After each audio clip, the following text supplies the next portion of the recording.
Aabot na sa higit 3,000 Pinoy ang na-repatriate ng pamahalaan mula sa kasalukuyang tensyon sa gitnang silangan, kung saan naging karagdagan dito ang halos 200 OFWs na dumating sa bansa kahapon. May report si Jeremy Piscano. Ilan pang repatriated OFWs ang dumating sa Pilipinas kahapon mula sa Kuwait. Isa sa kanila si Mary, na piniling iuwi muna ang kanyang mga anak habang nananatiling mabigat ang sitwasyon sa gitnang silangan. It's just that, siyempre may 2 kids ako, so kailangan ko umuwi. Lalo na ngayon, nagbabanta na naman sila. Isa rin sa mga nakauwi si Wawa. Matagal na siyang OFW sa Kuwait, na aminadong hindi na kinaya ang matinding nerbiyos sa takot. Nako, mamamatay na ako sa nerbyo. Sobrang takot namin lahat.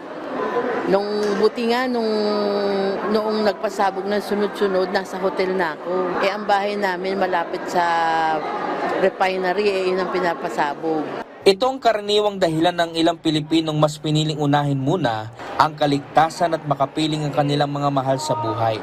Sa 166 na repatriates ng Gulf Air Flight GF154, 16 sa kanila ay pawang mga dependent. Lumapag ang eroplano sa NAIA Terminal 3 bandang 1:20 kahapon matapos maantala ng halos 2 oras. Ayon sa DMW, kahit na idineklara ang ceasefire, marami pa rin sa mga umuwi ang nakatestigo mismo ng mga nakaraang pag-atake, kaya desidido pa rin silang makabalik ng bansa. Umaabot na sa halos 3,900 ang naiuwing mga OFW at kanilang mga dependent sa ilalim ng patuloy na repatriation efforts.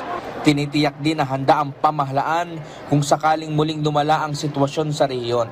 Crisis management plans, contingency plans are all have been in place since day one. All our meeting points in country, meeting evacuation points, land crossing points, fly out points, and augmentation teams surrounding all these areas, meeting points, fly out points, land crossing points are in place on the part of the DMW and the OWA. Kaya't ready po tayo for any eventuality. Paliwanag ng DMW, kailangan maging bukas ang pamahalaan sa paggamit ng chartered at commercial flights dahil mas mabilis makapagpapauwi ng mas maraming OFW ang chartered flights habang nagagamit din ang commercial flights kapag may bakante pang upuan. Inaasahan naman na makapagpapauwi pa ng halos 3,000 mga OFW ang DMW sa susunod na mga linggo. Jeremy Piscano para sa Pambansang TV sa Bagong Pilipinas.